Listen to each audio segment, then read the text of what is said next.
Graça e paz. É com muito temor e tremor que estamos aqui novamente. Eu estava falando para o Fernando ali que eu estou suando, mas o francês diz que é bom suar, então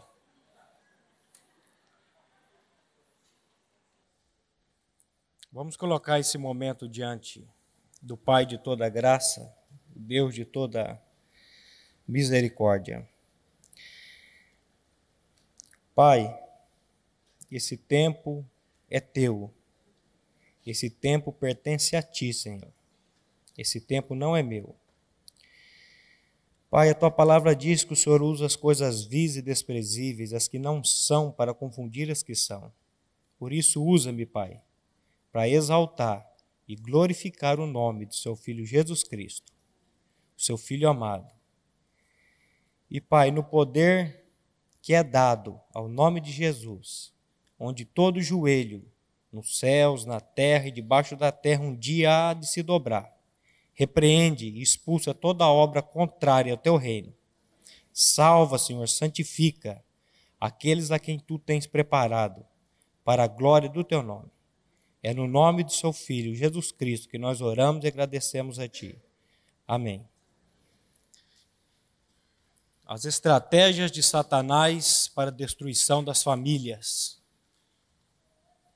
Esse é um tema de muita luta.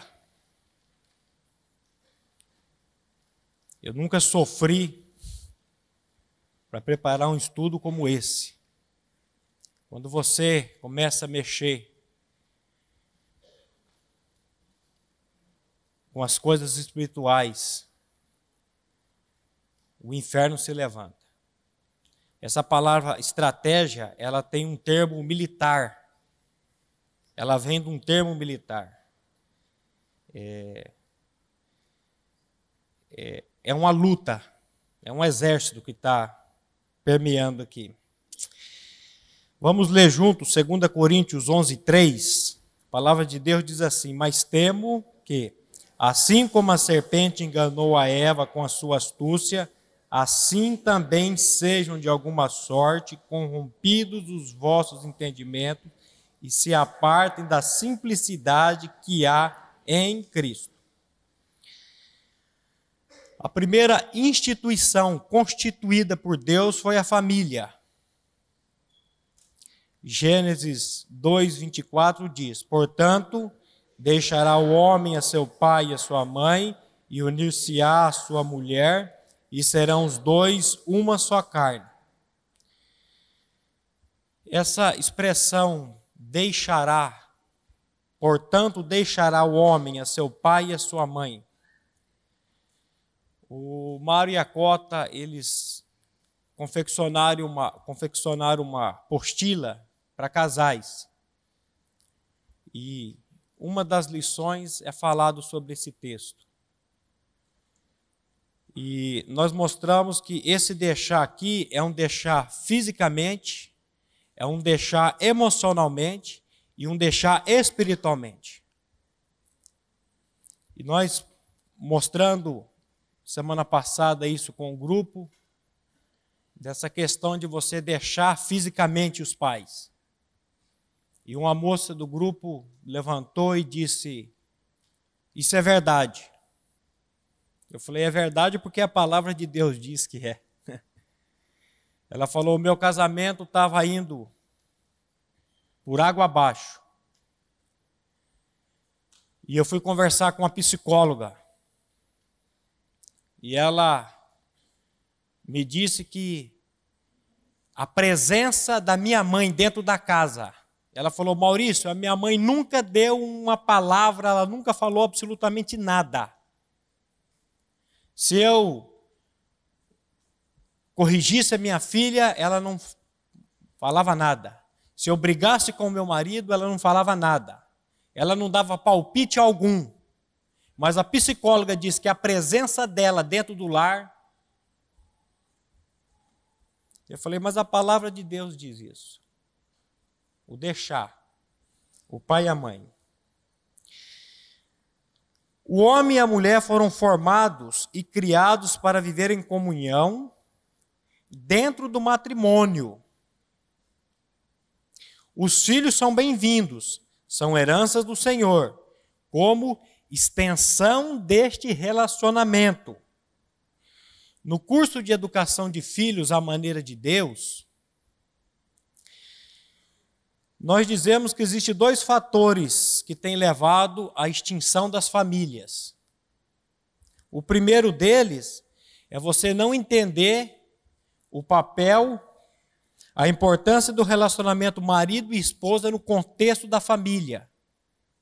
E o segundo é os problemas relacionados com a centralidade, a paternidade centralizada nos filhos.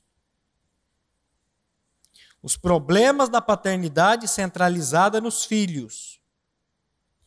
Família começa com o casal. Os filhos são a extensão da família. A palavra de Deus diz que os filhos são como flechas na mão do guerreiro. Os filhos são como flechas na mão do arqueiro. Eles vêm e eles vão. O filho da mami foi para o Japão uns anos atrás e fomos lá no aeroporto se despedir, choro, toda aquela coisa de mãe. E ela falou para o filho, filho, quando você ganhar um dinheirinho, você manda um dinheiro para que a mãe possa ir visitar você, meu filho. Ele falou assim, mãe, eu vou mandar sim o dinheiro, mas não vai ser para a senhora não.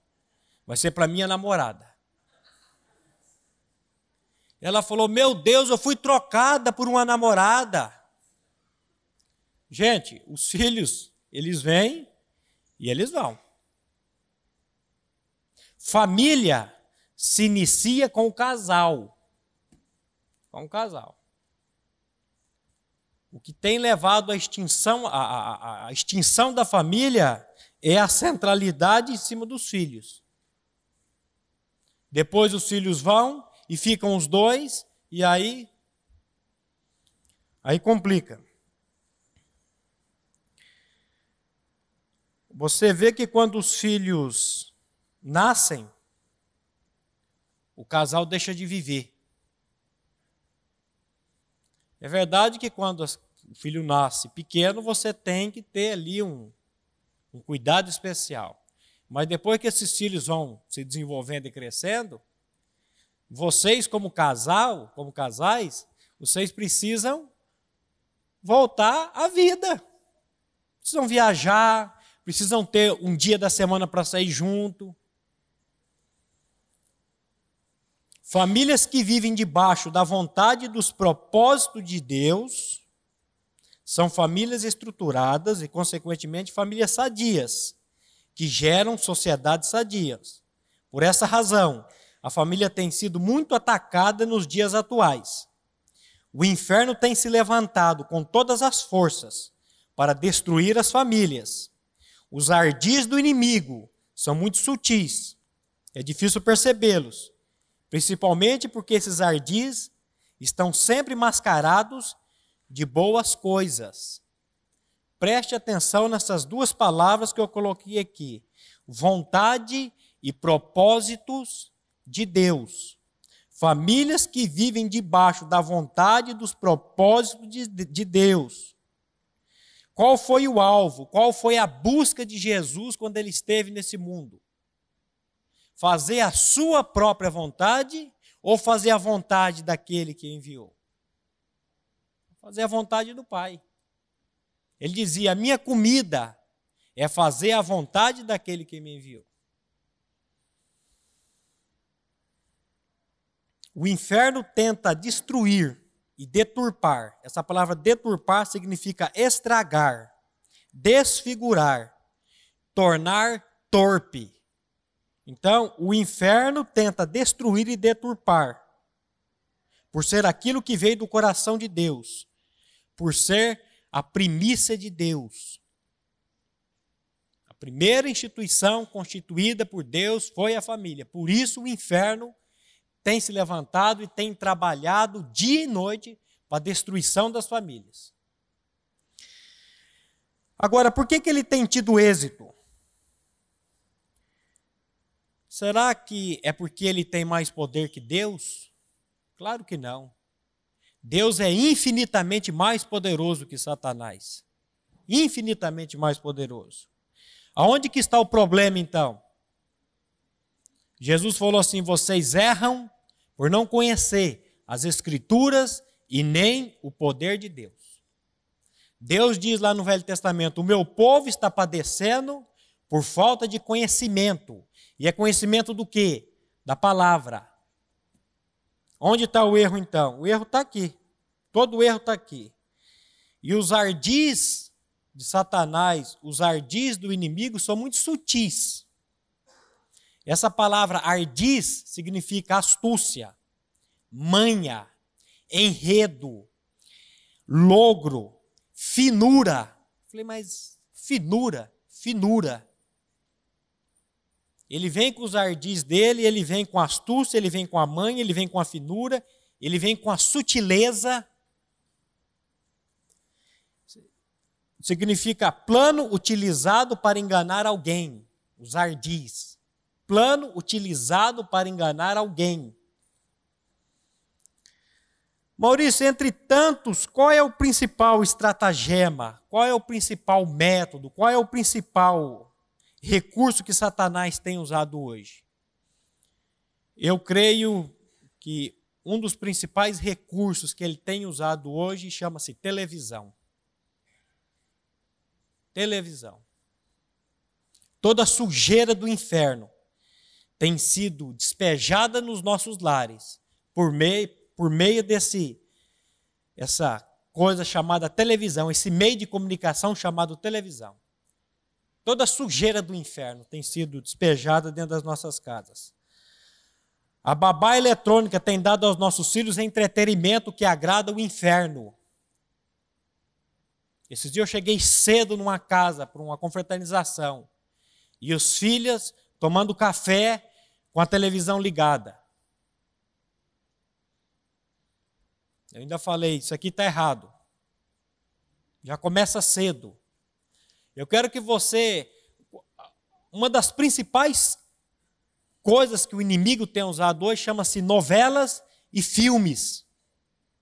Eu quero que você vá para mim numa locadora e encontre um filme infantil que preste. Um filme infantil que preste. Não estou falando de filme, estou falando de filme infantil.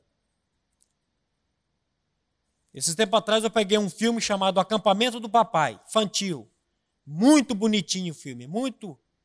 E no começo do filme, o pai está trazendo o filho para o acampamento, um menino gordinho, e ele vem puxando aquele menininho. E o menininho fala, não quero ir, pai, não quero ir, não quero ir. Falou, por que você não quer ir, meu filho? Porque eu quero ficar em casa assistindo filme pornô pela internet. Um filme infantil. Pega na locadora e assista, Acampamento do Papai.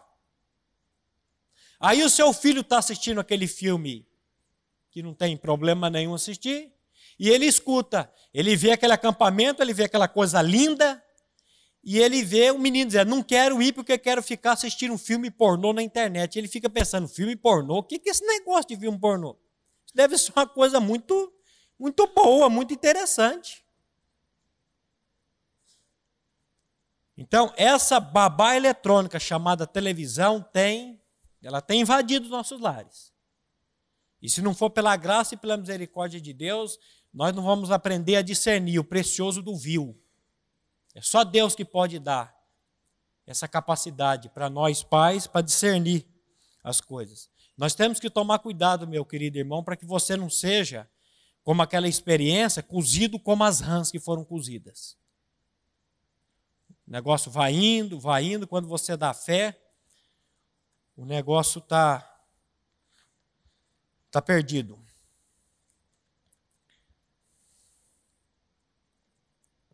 Não sei por que a garganta seca tanto. O povo que se diz cristão está assistindo a queda da família como se nada estivesse acontecendo. Misericórdia, meu Deus. Misericórdia. Eu estou falando aqui do povo que se diz cristão. Está assistindo à queda da família, como se nada estivesse acontecendo. As famílias estão indo a passos largos para o inferno, pois o foco e a preocupação estão em amealhar riquezas, as quais estão destinadas para o fogo eterno. Percebe-se hoje que a busca por riquezas, status e poder domina tanto incrédulos como cristãos. Misericórdia de novo, meu Deus.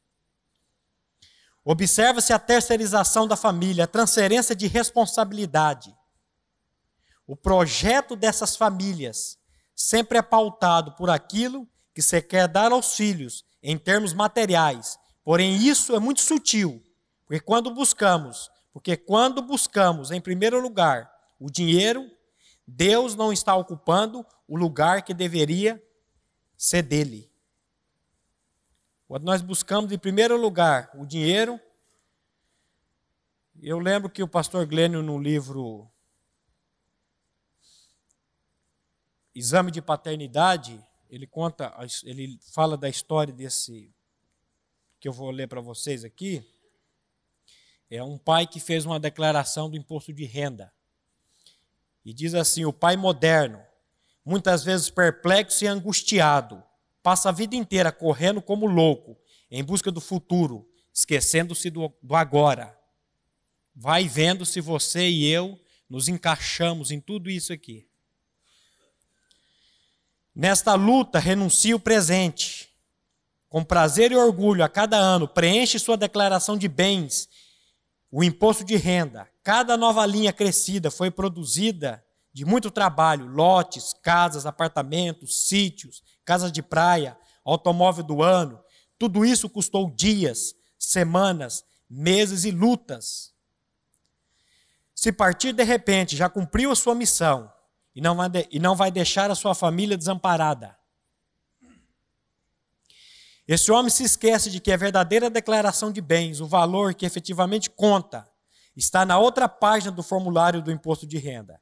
Aquelas modestas linhas, quase escondidas, onde se lê declaração de dependentes. São filhos que colocou ao mundo, a quem deve dedicar o tempo, e seu tempo, onde deve dedicar o melhor do seu tempo. Os filhos só querem um pai para conviver, dialogar e brincar. Os anos passam, os meninos crescem, e o pai nem percebe, porque se entregou de tal forma à construção do futuro, que não participou de suas pequenas alegrias, não teve tempo para assistir à coroação de sua filha como rainha da primavera. Um executivo não deve desviar sua atenção para essas bobagens. São coisas para despreocupados.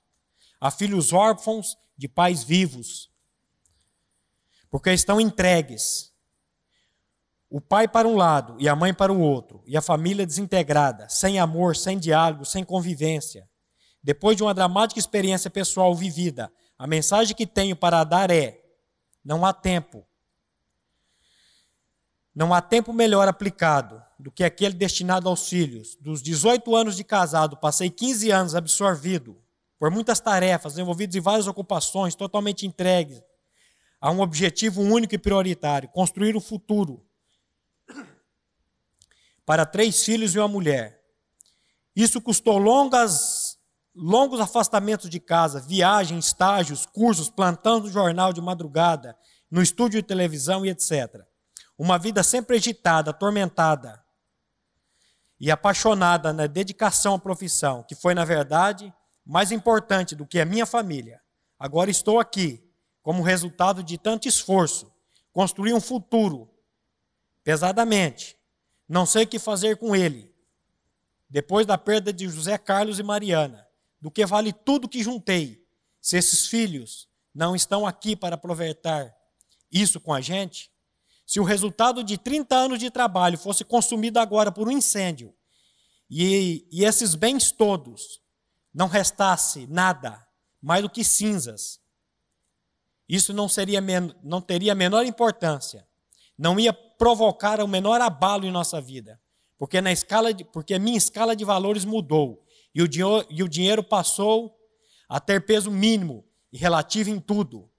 Se o dinheiro não foi capaz de comprar a cura do meu filho amado, que se drogou e morreu.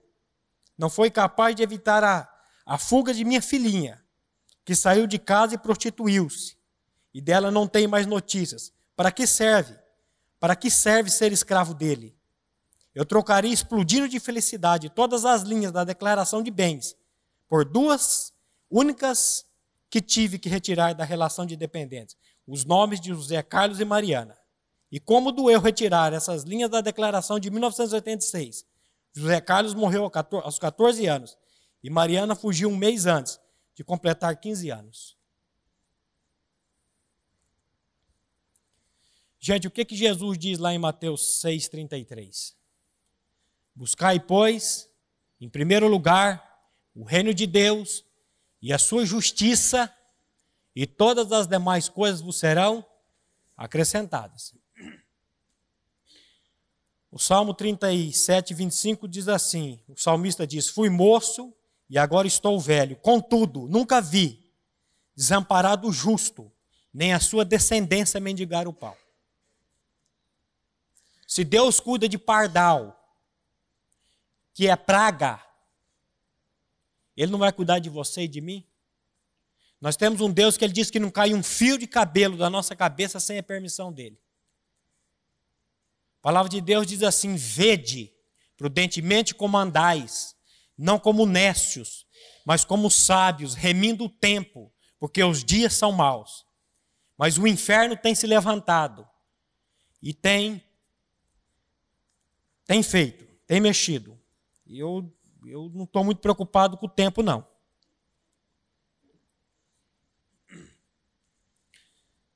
O povo que se diz cristão está assistindo à queda da família, como se nada estivesse acontecendo. Já li, né? Agora, se Satanás conseguir, é isso?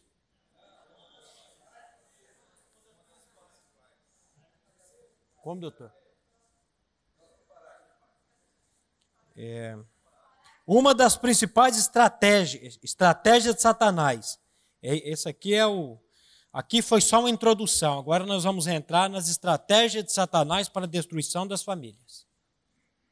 Então, uma das principais estratégias de Satanás para a destruição das famílias é encobrir o evangelho da glória de Cristo, como está escrito em 2 Coríntios 4, 3 e 4. Mas, se o nosso evangelho ainda está encoberto, é para os que se perdem que está encoberto, nos quais o Deus desse século cegou o entendimento dos incrédulos, para que não lhes resplandeça a luz do evangelho da glória de Cristo, o qual é a imagem de Deus. Não existe nada mais poderoso neste universo criado por Deus do que o evangelho da atração em Cristo Jesus. Não existe nada mais poderoso nesse universo do que o evangelho da nossa atração em Cristo Jesus. O que Jesus mesmo disse em João 12, 32? E eu, quando for levantado da terra, todos atrairei a mim mesmo. Já disseram muito bem que Jesus usa e usou a atração, e o diabo usa a distração.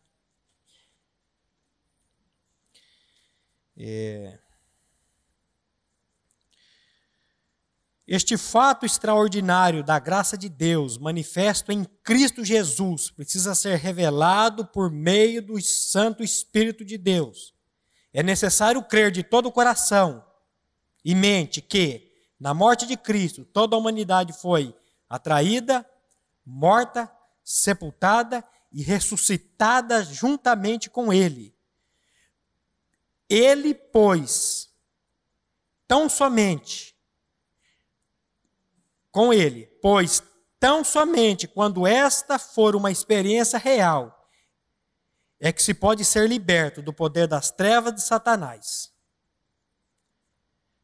Nós, por revelação do Espírito Santo de Deus, precisamos ter essa compreensão de que nós fomos atraídos mortos, sepultados e ressuscitados juntamente com Cristo. Maurício, o que Cristo atraiu lá naquela cruz há mais de 2000 anos atrás? Eu sempre gosto de dizer isso. Eu sempre soube dentro da minha religião, não vou dizer o nome dela, quem sabe seja sua, você sai bravo comigo daqui hoje. Eu sempre soube dentro da minha religião que Cristo Jesus tinha morrido pelo Maurício, por mim naquela cruz. Mas o dia que eu descobri, sentado dentro de um banco de uma academia, Modelex, esse dia a pessoa falou, fala o que é essa Modelex, que o pessoal está pensando que é uma escola de modelo e achando que você é modelo. Eu falei, não, é uma academia de musculação, que é situada aqui na rua Goiás 453. O Odir está aí, depois ele paga o almoço para mim. Propaganda gratuita. Foi sentado dentro de um banco de uma academia que eu fui descobrir. Primeiro, que eu nasci com a natureza egoísta, que todos nós nascemos com a natureza egoísta. A palavra de Deus é clara quando ela diz, eis que eu nasci na iniquidade e em pecado me concebeu minha mãe. A palavra de Deus diz, desviam-se os ímpios desde a amada e andam errados desde que nascem, proferindo mentira. Você não precisa ensinar o filho a mentir, já é nato da natureza dele. E o que Cristo veio fazer nesse mundo? Ele veio pagar o preço que você e eu não poderíamos pagar, porque a palavra de Deus exige a morte do pecador. A palavra de Deus diz que o salário do pecado é a morte. A palavra de Deus diz que a alma que pecar, essa tem que morrer, ou terá que morrer. E ele veio para quê? Para morrer. Só que quando ele morreu lá naquela cruz, quando ele foi crucificado, e ele está dizendo aqui em João 12,32, e eu, quando for levantado da terra, atrairei todos a mim. A morte de Cristo foi a sua morte. O sepultamento de Cristo foi o seu sepultamento juntamente com Cristo. E a ressurreição de Cristo foi a sua ressurreição juntamente com Cristo. Essa mensagem que quando você fala sobre ela, quando a gente está pregando por aí, quando entra nesse ponto da atração, parece que o inferno se levanta. Telefone toca, vizinho chama, cachorro late. O inferno se levanta contra essa mensagem. Porque se você compreender que você foi atraído em Cristo e que você morreu em Cristo, você vai ser uma nova criatura. Deus vai começar uma nova obra na sua vida. A palavra de Deus diz, se alguém está em Cristo é uma nova criação, é uma nova criatura. As coisas antigas já passaram ou vão passar e tudo vai se fazer novo. Então, quando você prega sobre isso, o inferno se levanta. Essa atração em Cristo. Esses dias a dona Cecília estava falando comigo, essa questão de estar explicando essa atração em Cristo. E ela contando da mãe que explicou para a filha que nós somos atraídos em Cristo. E a menininha chegou na escola e queria explicar para a amiguinha que ela tinha sido atraída em Cristo. E ela explicando para a menininha, ela não sabia usar a palavra atração, e ela falou para a amiguinha, olha, Jesus chupou a gente. Nós somos chupados em Cristo. Nós somos atraídos em Cristo. Então, quando nós cremos a nossa atração em Cristo Jesus, nós, como diz Colossenses 1,13, ele nos libertou do império das trevas e nos transportou para o reino do Filho do seu amor. Quando nós cremos nessa atração, quando nós cremos nessa morte juntamente com Cristo, nós somos transportados do império das trevas para o reino do Filho do seu amor.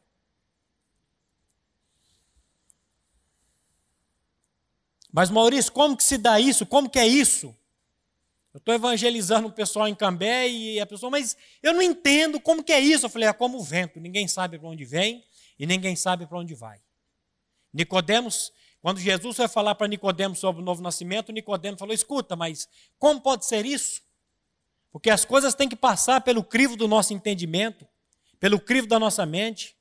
Ele falou, aí ele já deu uma interpretação de novo nascimento, então eu tenho que reduzir e voltar para o ventre da mãe. Jesus falou, nada disso, o que é nascido da carne é carne, o que é nascido do Espírito é Espírito. E aí, quando Jesus vai dar a definição, ele fala como o vento. Ninguém sabe para onde vem, ninguém sabe para onde vai. A única coisa que eu sei é que eu era cego e agora vejo. A única coisa que eu sei é que eu ouvi essa palavra, me coloquei diante de Deus, falei, Senhor, faça essa obra na minha vida, por misericórdia. E ele começou a operar e fazer. Explica para mim como é que uma mulher fica grávida com um anjo vindo para ela e dizendo, olha, você é bem-aventurada, a sombra do Onipotente virá sobre ti, e o ente que será gerado será chamado Filho de Deus. Ela não ficou com si, com os porquê, ela falou, olha, eu sou a escrava do Senhor, a serva do Senhor, cumpra-se em mim segundo a tua palavra. E o anjo foi, e foi a única mulher a ficar grávida pelos ouvidos. E por que ela ficou grávida, Maurício? Porque ela recebeu a palavra. A Bíblia diz, recebei com mansidão a palavra em vós, implantada, a qual é poderosa para salvar as vossas almas. A palavra está dizendo, aonde Deus colocou ponto final, não queira botar ponto de interrogação. Se Deus está dizendo na palavra dele, diga, Senhor, eu não entendo, eu não compreendo, mas é a tua palavra que está dizendo, amém. E Zé Fini.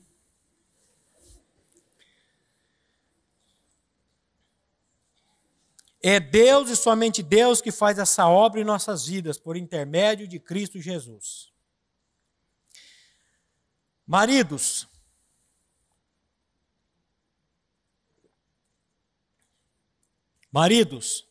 saibam de uma coisa, quando o relacionamento marido e esposa não está de acordo com os planos de Deus, os filhos se perdem, e a família fica desestruturada. Eu preparo o estudo e a minha esposa muda um tanto e depois eu passo para o doutor Fernando e ele muda mais um tanto. Mas eu tinha colocado aqui, quando o relacionamento marido e esposa não está de acordo com os planos de Deus, a família se lasca. Ele falou, você pode dizer isso lá, mas para escrever esse negócio se lasca aqui, fica um negócio esquisito. Eu falei... Você que é estudado, doutor, você que sabe das coisas, vamos embora. Mas quando o relacionamento marido e esposa não está de acordo com os planos de Deus, os filhos se perdem, a família fica desestruturada. As consequências são muitas. Filhos com baixo desempenho escolar, filhos doentes e que até regridem no processo de aprendizado. Esse regridem aqui, o que eu queria trazer aqui não é tanto na questão do processo de aprendizado, porque em cima eu já estou dizendo ali, mas é aquelas crianças com 7, 8 anos de idade, que eles começam a virar bebê de novo, começam a falar igual criancinha, começam a fazer xixi na cama, começam uma série de coisas, porque ele está tentando resolver o problema do casal e ele não sabe como. Ele não pode falar, pai, senta aqui, mãe, senta aqui, olha, vocês precisam nascer de novo, vocês precisam. Então, o mecanismo de defesa dele é esse. Ele fica doente, ele regride, ele vai mal na escola. Isso aí é uma maneira que ele tem de gritar para dizer, vocês dois, por misericórdia, se entendam. Vocês não creem aí que tem um Deus de toda a graça que pode operar na vida de vocês? Por que fica igual gato e cachorro brigando? Aí a criança, como não pode dizer isso, ela usa o mecanismo de defesa dela.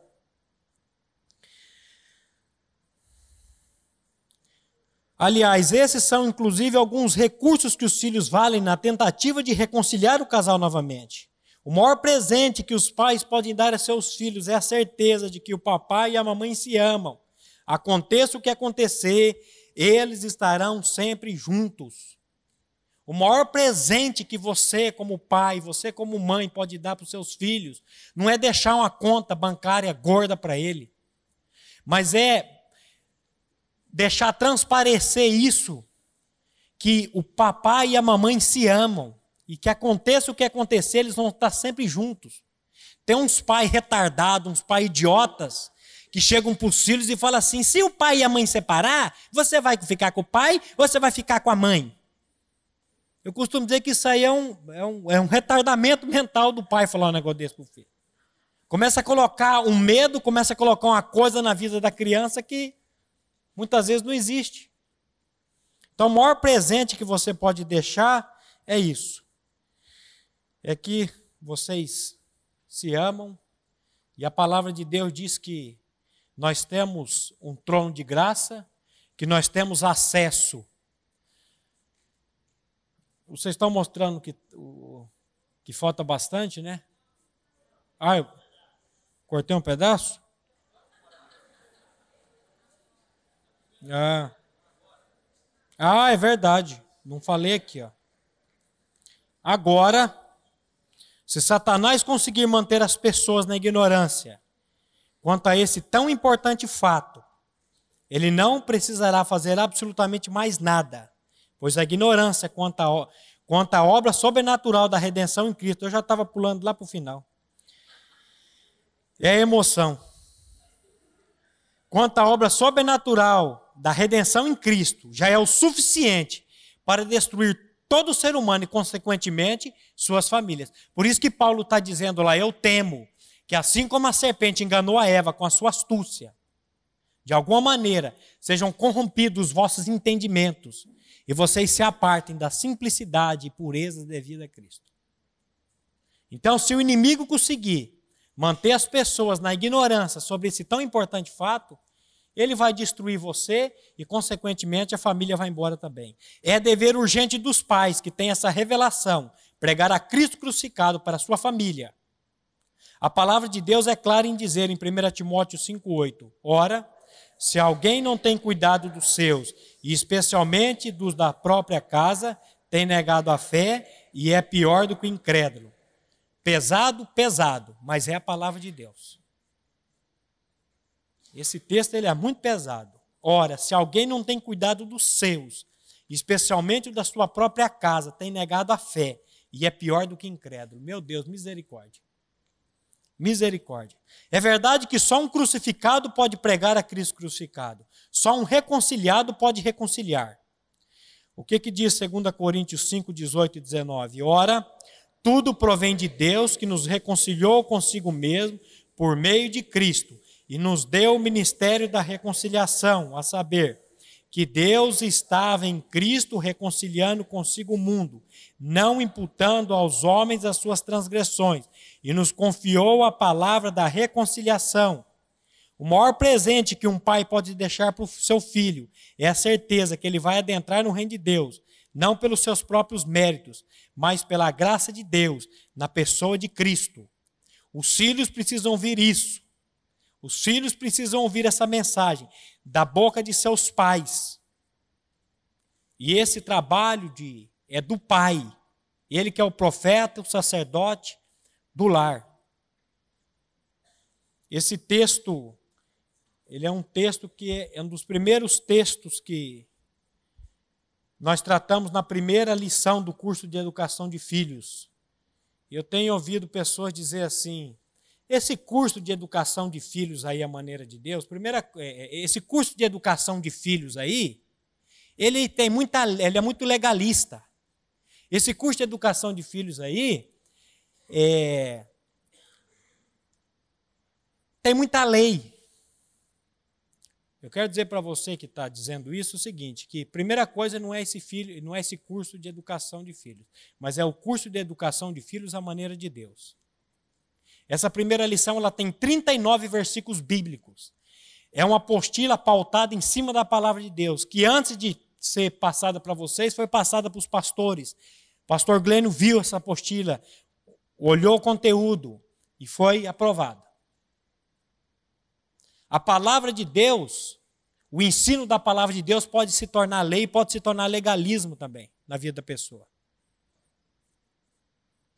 Agora, o que Deus tem feito nesse ministério, o que Deus tem regenerado e salvado pessoas, você não pode imaginar. Você não pode imaginar. É verdade que se tudo não for pautado em cima da graça, e se tudo não for pautado em cima do novo nascimento, da nossa morte, da nossa inclusão em Cristo Jesus, não adianta. É só, na primeira lição eu já falo isso.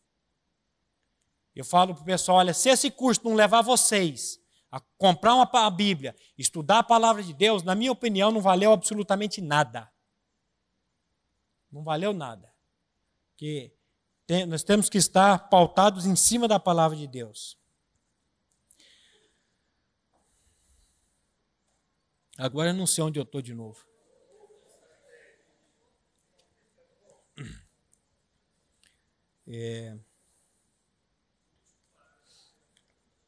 Outra estratégia.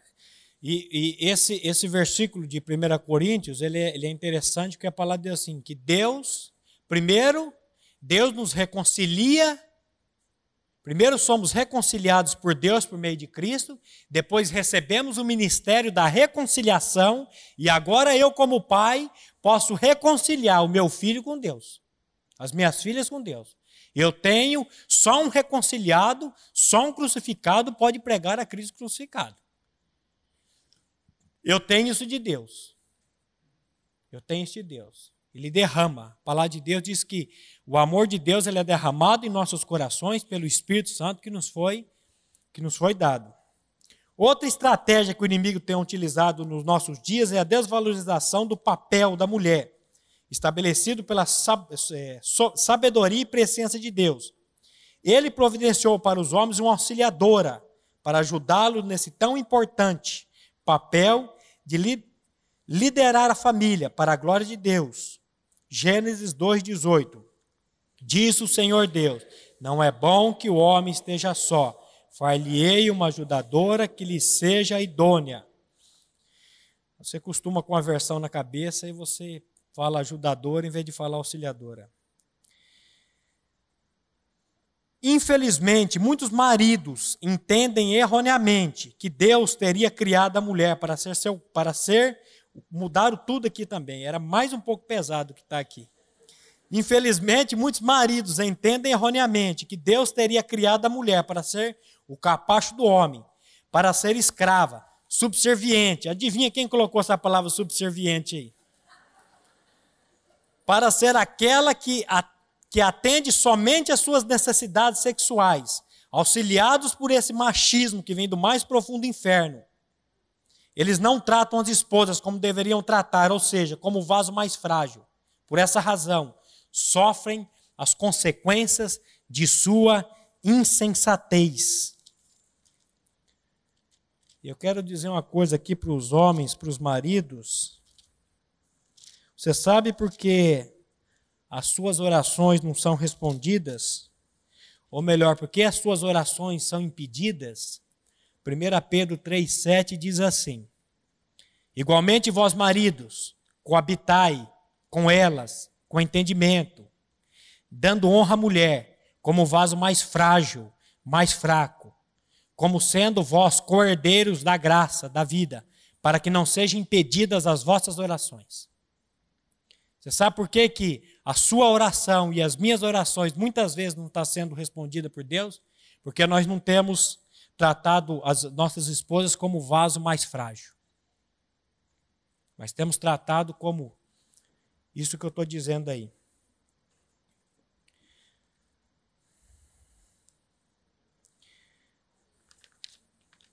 Está acabando.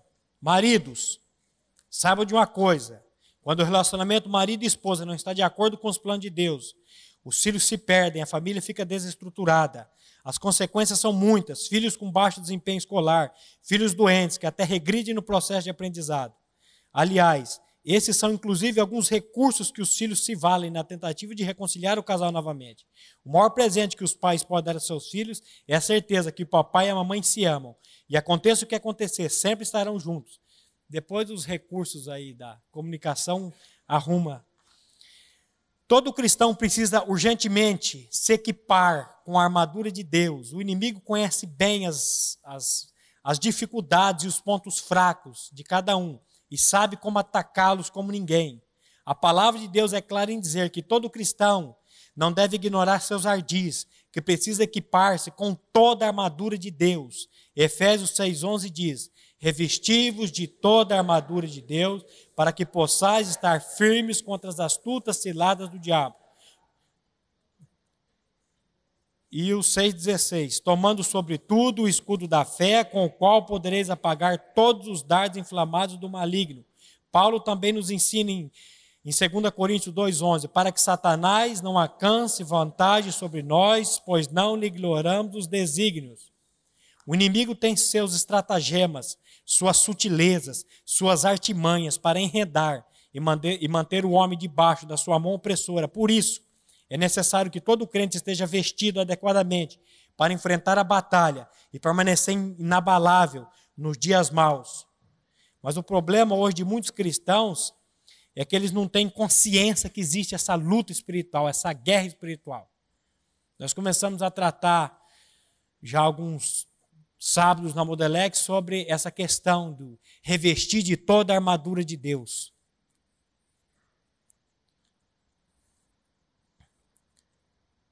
O problema de muitos cristãos é que eles não têm consciência dessa luta, porque ela não é travada no campo da carne, ela não é travada no campo material, mas no campo espiritual. É no campo invisível que essa luta é travada. Nós não damos muita consideração por isso. E é aqui que nós abrimos brechas para o maligno. É aqui que nós abrimos flancos para ele entrar. Por isso que Paulo está dizendo, revestivos de toda a armadura de Deus. E a armadura de Deus, elas são 6 peças, 3 peças fixas, que é cingindo os vossos lombos com a verdade. Essa primeira parte é o que dá sustentação para a armadura, é o que segura a armadura. E o que a palavra de Deus quer dizer com isso? Que a palavra de Deus tem que estar embrulhada, a palavra de Deus tem que estar dentro de nós. Tem que estar dentro de nós. Depois ele vai falar da couraça da justiça, que é para proteger o coração, proteger as nossas costas. E depois ele vai falar calçar os pés na preparação do evangelho da paz.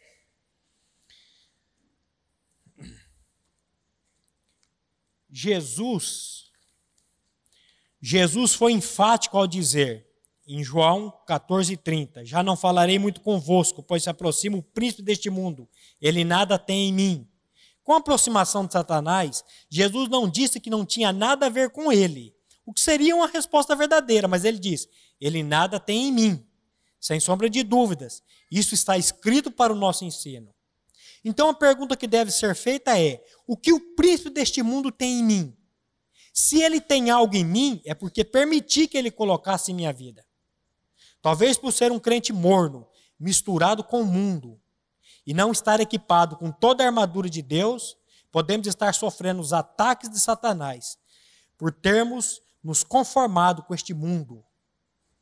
Gente minha, gente querida de Deus, nós somos chamados para uma batalha, e não para viver uma vida cômoda. A palavra de Deus é clara em dizer isso. Essa vida cristã que é vendida por aí, não é uma vida cristã verdadeira. Não existe vida cristã fácil, sem lutas. Existe luta sim, mas nós temos aquele que venceu. Nós somos mais do que vitoriosos naquele. Se existisse, Paulo não iria exortar a nos revestir de toda a armadura de Deus. Ainda que você sinta vibrar o poder de Deus, você precisa ser cauteloso. Ele sempre sabe do calcanhar de Aquiles, ou seja, ele conhece o nosso ponto fraco. A mitologia fala que a mãe pegou Aquiles e mergulhou ele naquela água para que ele seja invencível, mas o calcanhar não foi mergulhado. E foi bem aí que uma lança envenenada entrou e matou ele. O inimigo sabe, ele tem os ardis dele, ele sabe como trabalhar na minha e na sua vida. Por isso que Paulo está dizendo, revestivos de toda a armadura de Deus. Mas Maurício, não é tudo pela graça? É. Tanto que ele começa a dizer, no demais, irmãos meus, fortalecei-vos no Senhor e na força do seu poder. E depois ele diz, revestivos de toda a armadura de Deus, para que possais estar firmes contra as astutas ciladas do diabo. Ele não começa dizendo, olha, revestivos de toda a armadura de Deus. Ele começa dizendo, no demais, irmãos meus, fortalecei-vos no Senhor e na força do seu poder. Depois ele manda você revestir a armadura. Porque tudo na palavra de Deus é pela graça. Se tiver o que eu estou descendo aqui em mim, vocês estão perdidos. Não é? Se tiver cheiro de CC, de suor, você está perdido. É tudo patrocinado pela graça de Deus.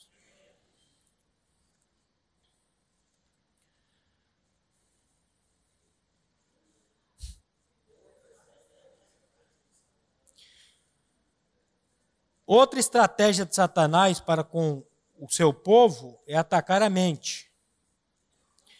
Mas, volta aqui, tudo é pela graça, só que a graça de Deus não é algo estático. não é algo imóvel. Paulo diz assim, eu trabalhei mais do que todos eles, todavia não eu, mas a graça de Deus em mim. Porque existe um povo que senta em cima de uma graça barata e diz, estou na graça, eu não preciso fazer nada. Só que a graça que Paulo cria era uma graça que ela o levava a fazer as coisas. A tua vontade, o teu querer, o meu querer precisa tocar na graça. Lembra o que Jesus disse para Jerusalém? Jerusalém, Jerusalém, vocês que matam os profetas, que apedrejam os que te são enviados. Quantas vezes eu quis e vós não quisestes. Onde que está o problema? Em Deus ou no meu querer? No meu querer. Senhor, por misericórdia, venha operar até no meu querer, para que eu, como o pastor Glenn diz aqui, para que eu queira querer o que tu queres. Opera no meu querer por misericórdia. E Deus vai operando, Ele vai fazendo. Outra estratégia de Satanás para com o povo de Deus é atacar a mente. O principal acesso na vida dos cristãos é pela mente. A mente tornou-se um campo de batalha, onde o inimigo ataca incansavelmente. Por isso que precisa revestir de toda a armadura de Deus. Aqui entra o capacete da salvação, que era um cap. Eu fico pensando para comigo que Pedro, quando arrancou a orelha daquele soldado, provavelmente ele estava sem essa peça. Por isso que a orelhinha dele foi cortada. E às vezes você e eu não estamos nos revestindo de toda essa armadura de Deus e estamos deixando flancos, estamos deixando lugares abertos e o inimigo fala, é por aqui que eu vou entrar. É por aqui que eu vou. Mas como nós não vemos esse mundo espiritual, nós achamos que não existe luta nenhuma. E o inimigo está aí fazendo um sarapatel na vida de tantas famílias e destruindo tantas famílias. Senhor, tem misericórdia. Por isso a exortação para sermos vigilantes e levar todo o pensamento cativo à obediência de Cristo. O que diz 2 Coríntios 10, 4 e 5? As armas da nossa milícia não são carnais, mas sim poderosas em Deus para a destruição das fortalezas. Derrubamos raciocínios e toda altivez que se levante contra o conhecimento de Deus e levamos cativo todo o pensamento à obediência de Cristo. O cristão deve pensar nas coisas do alto, ocupar a sua mente com tudo que é verdadeiro, honesto, puro, justo e amável, permitindo que a palavra de Deus habite nele ricamente. Eu estou citando aqui o texto de Filipenses 4:8, de Colossenses 3:1. Pela regeneração, pelo novo nascimento, o inimigo perde todo o acesso, todo o controle que outrora ele possuía sobre o homem. A palavra de Deus diz que ele está como um leão fraco, velho, fraco e desdentado, a rugir em derredor do crente. O que diz 1 Pedro 5,8? Sede sóbrios e vigiai.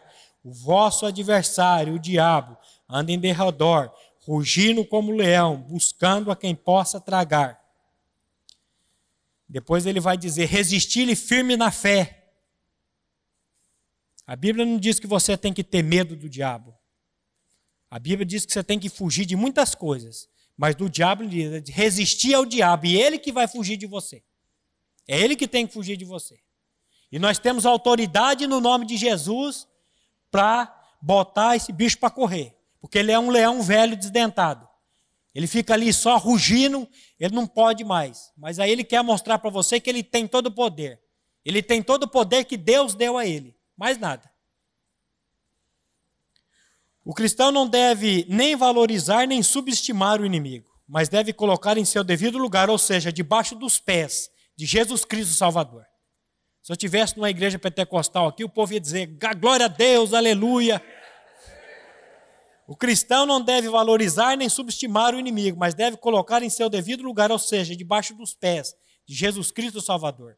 Quando o apóstolo Paulo começa a falar sobre a armadura de Deus, ele diz, Efésios 6,10, no demais, irmão meus, fortalecei-vos no Senhor e na força do seu poder.